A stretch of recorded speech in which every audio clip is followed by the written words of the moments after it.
스가랴서는 1장과 8장으로 또 9장과 14장으로 구분해 본다면 1장과 8장은 주로 예루살렘과 유다의 회복이 이루어지는 새 시대를 가리키고 있다고 한다면 후반부라고 할 수 있는 9장과 14장은 하나님이 최종적으로 세상 나라와 권세를 심판하시고 천하의 왕이 되심으로 하나님의 나라를 든든하게 세우실 것을 전하고 있습니다. 따라서 이러한 맥락으로 지난주 9장에 이어서 오늘 우리가 읽은 10장에서도 하나님의 구원의 메시지가 나타나고 있습니다. 9장에서는요, 전사가 되어주시는 여호와께서 거룩한 전투를 하시고 그 승리를 미래적으로 또는 종말론적으로 묘사해 왔다면 10장은 구원을 베푸실 하나님에 대한 은혜를 살펴볼 수 있습니다. 우리가 먼저 함께 1절 말씀을 봉독하도록 하겠습니다. 봄비가 올 때에 여호와 곧 구름을 일게 하시는 여호와께 비를 구하라. 우리에게 소낙비를 내려서 밭의 채소를 각 사람에게 주시리라. 아멘. 하나님은 백성들에게 비를 구하라고 말씀하고 있습니다. 9장 17절 말씀에서 여호와께서 그의 백성들에게 풍성한 수확과 결실들을 약속하셨습니다. 그런데 풍성한 수확을 하려면 반드시 필요한 요소가 있는데요. 그것은 바로 비입니다. 그래서 오늘 말씀은 여호와께 비를 구하라는 명령으로 시작을 하고 있습니다. 1절에서 봄비는 원어적으로 해석해 본다면 늦은 비라는 의미를 가지고 있습니다. 봄비가 왜 늦은 비인가 궁금해 하실 수 있을 텐데요. 이스라엘 그 나라의 비에 대한 개념은 우리나라와는 전혀 다릅니다. 이스라엘은 크게 두 차례 비가 내리는데요. 파종할 때 내리는 비를 이른 비라고 하고요. 결실할 때 내리는 비를 늦은 비라고 합니다. 늦은 비는 3월부터 4월에 내리는 비로서 곡식의 결실을 돕는 역할을 해주었다고 합니다. 이른 비는 10월부터 내리는 비로서 농부가 씨를 뿌린 후에 비가 내려야 작은 씨앗들이 그 빗물을 먹고 자라기 때문에 씨앗의 성장을 돕는 역할을 해주었습니다. 우리의 상식으로 3월부터 4월에 내리는 비를 이른 비라고 해야 할 것 같은데 반대로 늦은 비라고 부르는 이유는 이스라엘은 씨앗 파종을 10월에 하기 때문입니다. 즉 땅에 뿌려진 씨앗의 입장에서 볼 때 10월에 내리는 비는 씨앗이 땅에 뿌리를 내리게 하는 것이기에 이른 비가 되고요. 3월부터 4월에 내리는 비는 곡식을 잘 여물게 하는 것이기 때문에 늦은 비가 되는 것이죠. 이 늦은 비가 한 번 내리면 강이 없던 곳에도 강이 생겨나게 됩니다. 이렇게 강력한 비가 한 번 쏟아지게 되면요, 건기 동안 죽어있던 이 들판이 일제히 살아나게 되는 것들을 보게 됩니다. 그렇다면 하나님은 왜 비를 위해 기도하라고 말씀을 하고 계실까요? 기도하지 않으면 비를 주시지 않을 것이기 때문일까요? 그렇지 않습니다. 하나님은 때때로 기도하지 않아도 좋은 것을 주시는 분이십니다. 심지어 오늘 본문은 봄비가 올 때에 비가 오게 기도하라고 말씀하고 있습니다. 기도하지 않아도 비가 오는 때라는 것이죠.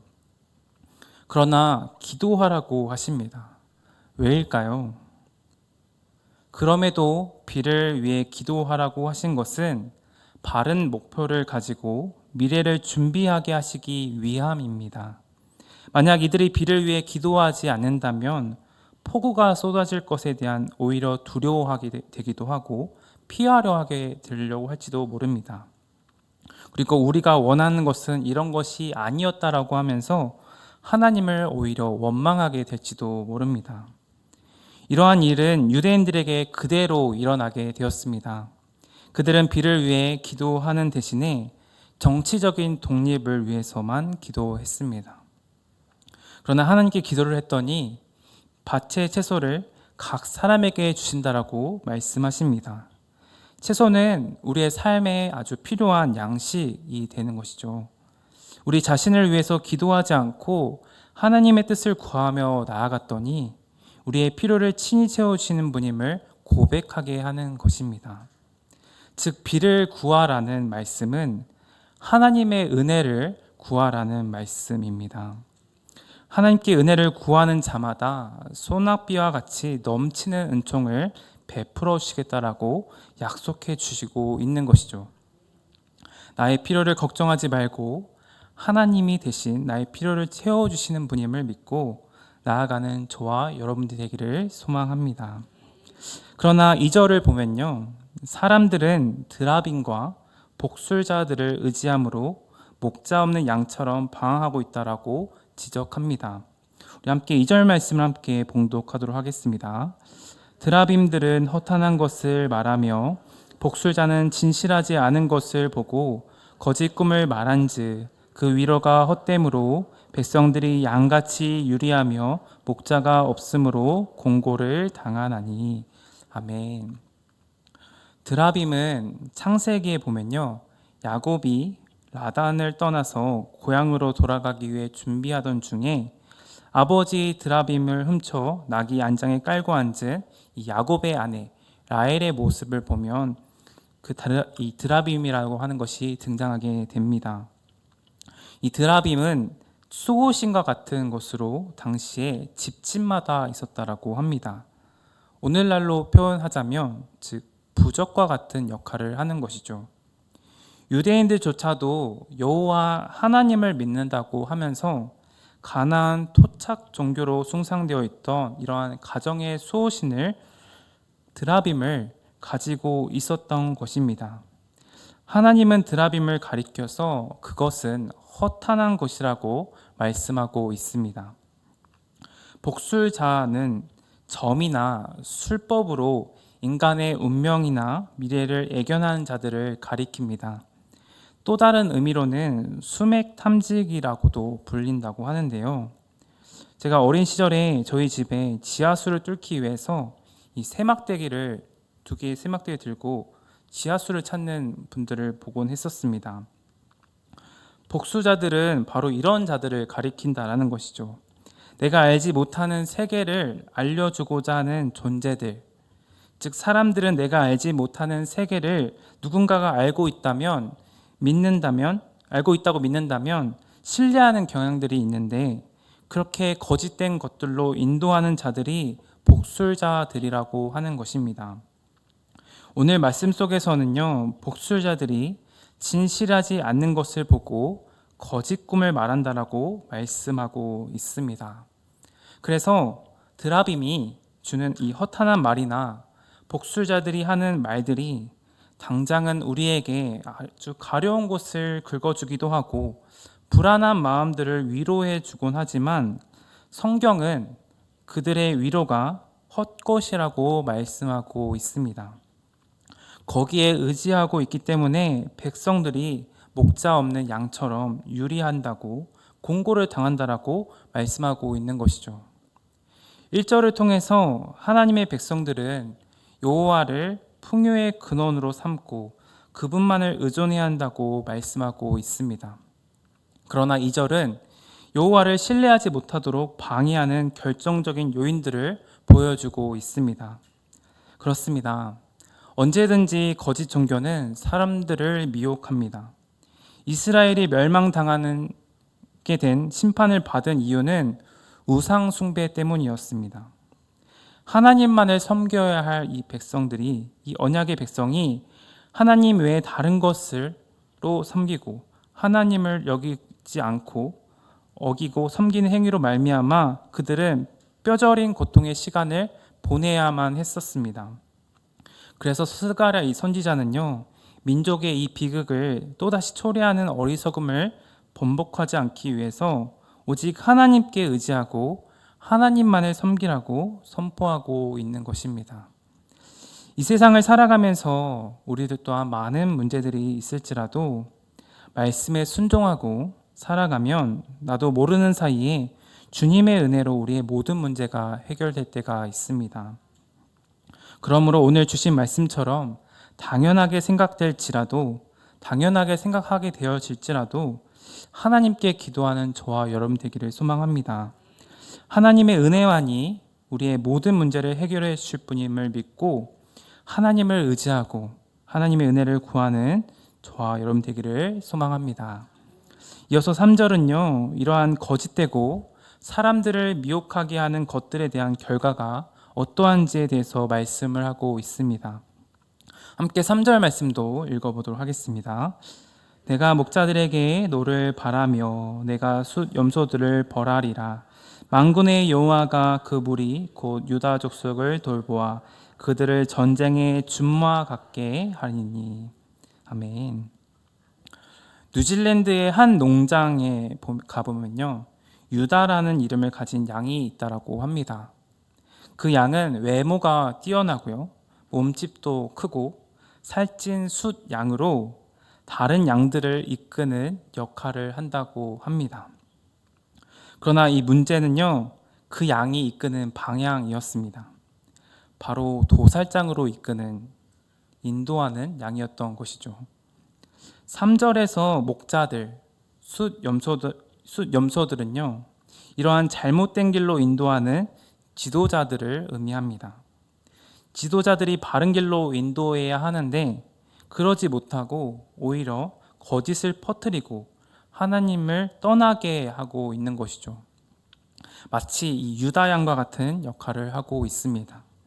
꿀이 있는 곳으로 인도해야 할 목자들은, 이 목자들이 죽음으로 인도한다면 목자라고 이야기할 수 없고 지도자라고 할 수 없을 것입니다. 따라서 하나님은 마땅히 해야 할 일을 하지 않는 이 지도자들을 벌하실 것이라고 말씀하시는 것이죠. 그리고 하나님이 친히 목자가 되어 주셔서 자신의 백성들을 다스릴 것이라고 말씀하십니다. 그래서 하나님은요, 자신의 백성들을 버리시지 않으시고 전쟁의 준마로 삼아주신다라고 말씀하십니다. 여기서 이 준마는요, 힘있고 민첩한 말을 가리키는데요, 고대 전쟁에서 승리를 하기 위해서 필수적으로 가지고 있어야 할 것이 이 준마였다라고 합니다. 준마 같게 하리니라는 이 말은요, 하나님께서 유다 족속에게 승리를 안겨주신다라는 뜻이 되는 것이죠. 하나님께서 친히 목자가 되심으로 잘못된 길로 인도하지 않으시고 꿀이 있는 곳으로 이끄시며 힘 있는 준마와 같이 되게 하신다라고 말씀하십니다. 힘없는 백성이 아니라 힘 있는 백성으로 용사처럼 일어나서 자기의 적들을 짓밟을 수 있는 강인한 나라로 거듭나게 해주겠다는 하나님의 말씀인 것이죠. 이처럼 하나님께서 백성들에게 은혜를 주시면 어떻게 될까요? 거짓 목자나 숫 염소가 더 이상 그들을 몰아가지 못하게 됩니다. 양들이 준마가 되어 그들보다 더 빨리 달려가기 때문입니다. 숫 염소가 아무리 뿔로 들이받고 위협을 해도 준마에게는 전혀 위협이 되지 않게 되는 것이죠. 그래서 저희들은요, 우리 자신이 누구이며 자기의 삶의 목적이 무엇인지 바로 아는 일이 매우 중요합니다. 하나님께서 자신의 백성을 준마로 삼아 주셨기 때문입니다. 양이 아니라 준마가 되는 것이죠. 따라서 성질 나쁜 숫 염소가 자기가 원하는 대로 데려가려고 아무리 뿔로 위협을 하더라도 겁내지 않으며 상처받지 않는 것처럼 자신이 달려갈 길이 어디인지 분명히 안다면 더 이상 나쁜 숫 염소의 거짓된 목자들에게 따라가지 않게 될 것입니다. 이어서 하나님은 자신의 백성을 회복시키는 모습을 이 전쟁터 장면에 비유하면서 말씀을 하고 계시는데요. 4절과 5절 말씀입니다. 함께 4절과 5절 말씀 함께 봉독하겠습니다. 모퉁이 돌이 그에게서, 말뚝이 그에게서, 싸우는 활이 그에게서, 권세 잡은 자가 다 일제히 그에게서 나와서 싸울 때에 용사같이 거리의 진흙 중에 원수를 밟을 것이라. 여호와가 그들과 함께한즉 그들이 싸워 말탄 자들을 부끄럽게 하리라. 아멘. 4절에 모퉁이 돌이 그에게서, 말뚝이 그에게서, 싸우는 활이 그에게서, 권세 잡은 자가 다 일제히 그에게서 나올 것이라고 말씀하고 있습니다. 모퉁이 돌은 건물의 기초가 되어서 건물을 튼튼하게 세우는 중요한 부속물이 됩니다. 말뚝은 천막을 단단히 고정시키는 것으로 공동체의 든든한 지도자를 가리킨다고 한다면, 싸우는 활은 전쟁의 지도자를 가리킵니다. 권세 잡은 자는 사람들 사이의 갈등을 해결하는 자로서 종합해 보자면 4절에 등장하는 모퉁이돌, 말뚝, 싸우는 활, 권세 잡은 자 같은 표현들은 여호와께서 새로운 지도자들을 세우실 것임을 나타내고 있습니다. 그리고 5절에서 여호와의 새 지도자들을 용사로 비유하고 있는데요. 여기서 용사는 강한 군사적 의미를 전달하고 있습니다. 이들이 용사같이 거리의 진흙과 같은 원수들을 밟을 것이라고 말씀하는 것이죠. 그렇습니다. 하나님께서 함께 하셔서 힘을 주실 때 원수들을 이길 수 있습니다. 하나님은요, 힘없는 백성이 아니라 힘 있는 백성으로 용사처럼 일어나서 자기의 적들을 짓밟을 수 있는 강인한 나라로 거듭나게 하겠다라고 말씀을 하고 있는 것이죠. 유다 백성들은 누가 시켜서가 아니라 스스로 노예의 길을 선택했던 백성들이었습니다. 세상적인 삶과 영혼 가운데 흥정을 해버렸기 때문이죠. 그러나 말씀이 다시 임하게 되면 준마처럼 달리게 됩니다. 우리에게도 말씀이 임하며 이리저리 헤매는 양이 아니라 달리는 준마가 될 줄 믿습니다. 그리고 여호와의 새로운 지도자들을 세우셔서 강한 용사처럼 적들을 짓밟는 강인한 나라로 거듭나게 하십니다. 여호와께서 함께 하시면 전투의 승리는 보장되어지는 것이죠. 그렇기에 저희가 무엇보다도 힘써 구해야 할 것이 무엇일까요? 바로 하나님께서 내리실 큰 비입니다. 하나님께서 이 땅에 큰 비를 내려서 모든 말라 죽을 것들을 싱싱한 채소처럼 되살려 주실 것을 구하는 것이죠.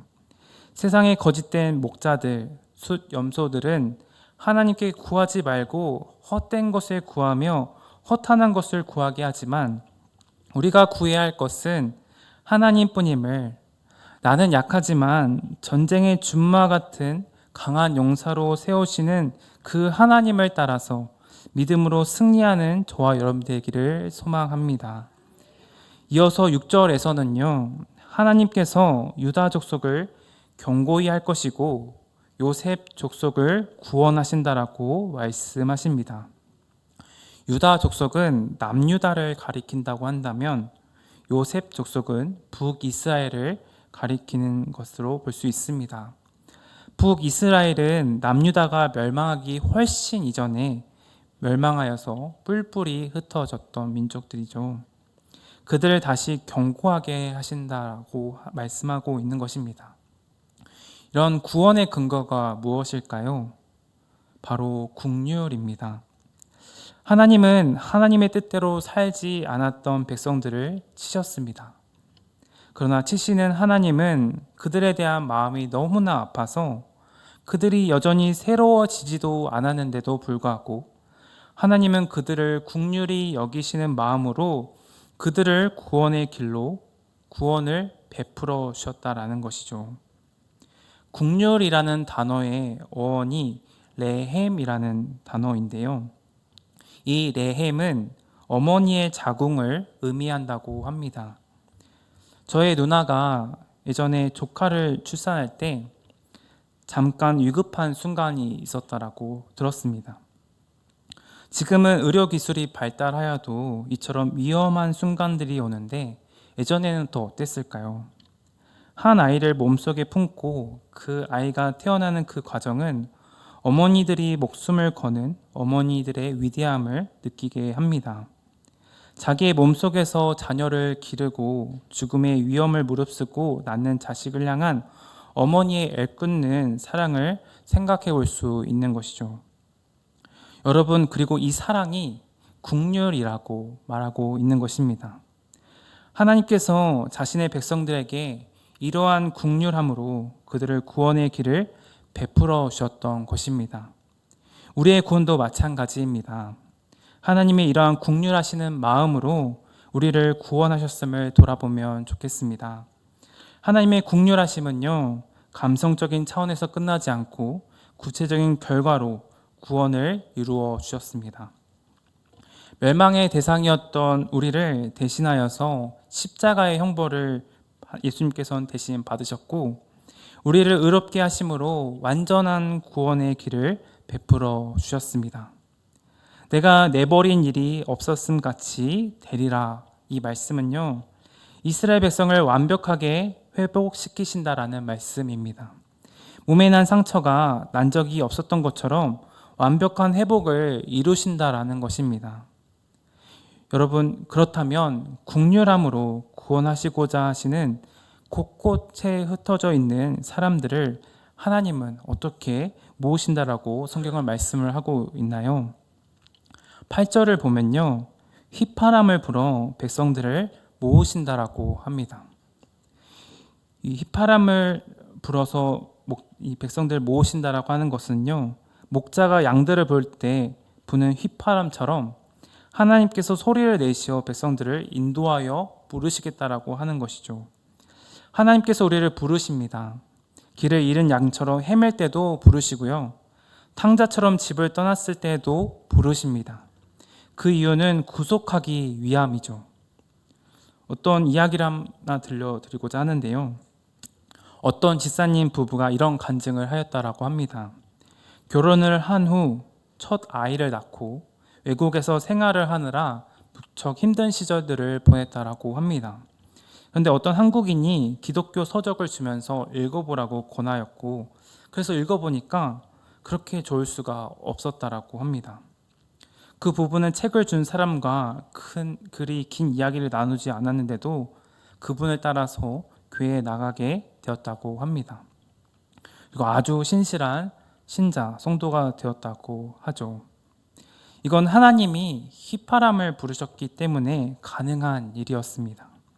그 부부의 마음속에 하나님을 간절히 찾는 마음을 불러 일으키셨기 때문에 가능한 일인 것이죠. 우리들도 이처럼 하나님의 이러한 휘파람 소리 가운데 하나님을 간절히 찾는 마음을 불러주셔서 이 자리 가운데 나온 줄 믿습니다. 주님밖에 없기 때문에, 주님이 아니면 내가 의지할 것은 없기 때문에, 그렇기 때문에 오늘 또 우리는 이 자리 가운데 나온 것이죠. 그런데요, 9절을 보면 8절의 말씀처럼 부르셔서 모으시는데 흩으셔서 부르시겠다라고 말씀하십니다. 여기서 흩으셨다라는 단어는 씨를 뿌리다라는 의미를 담고 있습니다. 그래서 9절을 세 번역으로 읽어보면 이와 같은데요, 말씀을 대신 읽어드릴게요. 내가 그들을 씨를 뿌리듯이 여러 백성들 가운데 흩어버려도 그들은 멀리서도 나를 기억할 것이며 아들, 딸과 함께 살아있다가 돌아오게 될 것이다. 아멘. 씨를 뿌리면요, 뿌려지는 곳에 심겨지게 됩니다. 즉, 씨를 뿌린다라고 하는 것은 흩으심과 동시에 심으신다라는 중의적인 의미를 가지고 있는 것이죠. 하나님께서 그들의 죄를 벌하시기 위해서 흩으셨습니다. 그러나 하나님의 국률하심은요, 흩으심 가운데도 은총을 베푸셔서 심으시고 그들을 다시 거두시는 분이십니다. 이스라엘 백성들이 흩어졌던 이유는 그들의 죄 때문이었습니다. 그래서 하나님이 흩으심으로 그들의 입장에서는 심판과 같이 보이고 저주처럼 보이지만, 하나님 흩으신 것은 씨를 뿌리셔서 동시에 심으심으로 하나님의 은총을 나타내는 계기가 되었던 것입니다. 때때로 내가 살 때에 내가 저주처럼 보이는 일들이 오히려 나의 미래를 위해서 아름답게 예비하시는 하나님의 은혜를 우린 경험하곤 합니다. 그래서 우리가 중요한 것은요, 기억해야 합니다. 그들이 먼 곳에서 나를 기억하라고 오늘 말씀하고 있습니다. 내 삶이 어딘가에 흩어진 것처럼 느낀다고 할지라도 흩으시지만 그것을 씨 뿌림으로 만드시는 은혜임을 우리의 삶 가운데 기억하기를 소망합니다.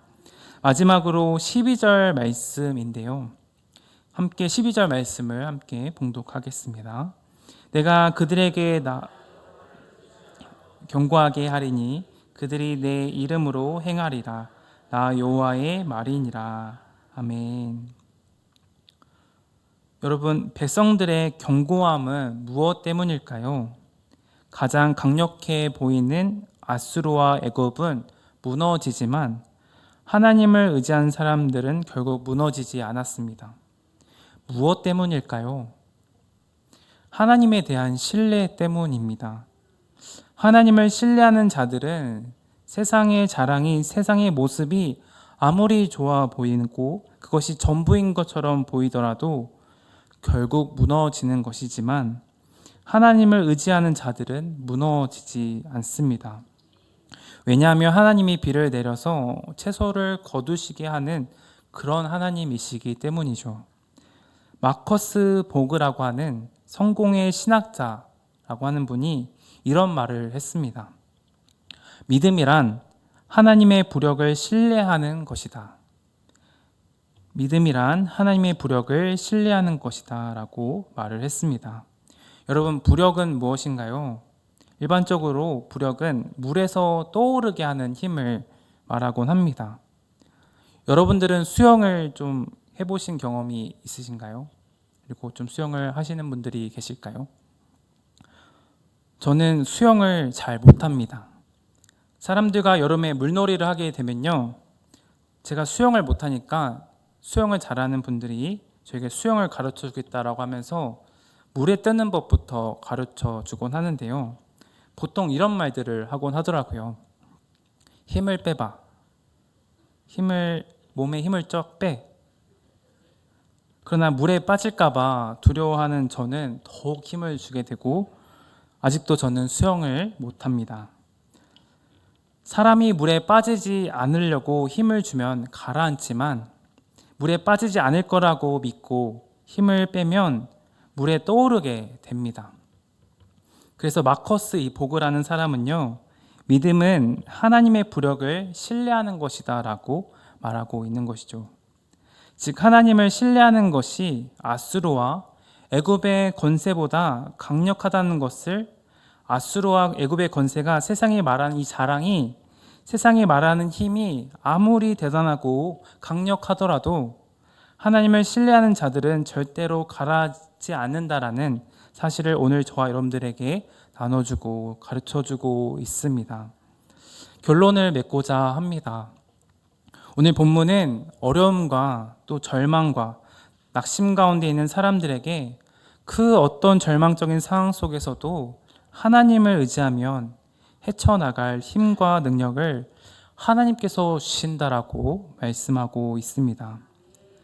종종 직장을 다니는 분들이 또는 세상 속에 살아가는 분들이 믿음을 지키는 게 너무나 어렵고 힘들다라고 말을 하곤 합니다.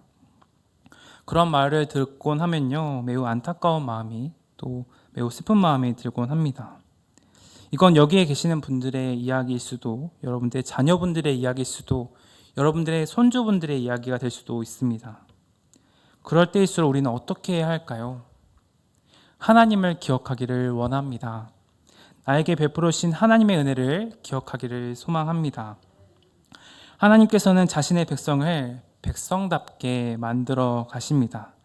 하나님을 의지하게 하는 것이죠. 우리가 하나님을 의지할 때 하나님께서 우리를 견고하게 하신다라고 말씀하십니다. 우리가 약할 때 강함을 주심은 우리가 하나님을 의지하도록 만드신다는 사실을 기억하게 하는 것이죠. 우리가 약할 때 강함을 주심은 우리가 하나님을 의지하도록 만드신다는 사실을 기억하는 저와 여러분 되기를 소망합니다. 하나님을 의지하며 견고하게 된 사람은 무슨 일을 할지라도 하나님의 이름으로 행할 것입니다. 지금 광야와 빈들과 같은 곳에 놓여 있을지라도 하나님 안에서 하나님 말씀을 의지하면 하나님께서 경고하게 해주실 것입니다. 그렇게 될 때 그것이 바로 하나님께서 역사하시는 삶의 현장이 될 것입니다. 오늘 하루 광야와 빈들과 같은 곳을 지날지라도 흡족한 비를 주시는 하나님께 기도하면서 그것이 하나님께서 역사하시는 삶의 현장임을 기억하면서 믿으면서 은혜로 살아가는 저와 여러분 되기를 소망합니다.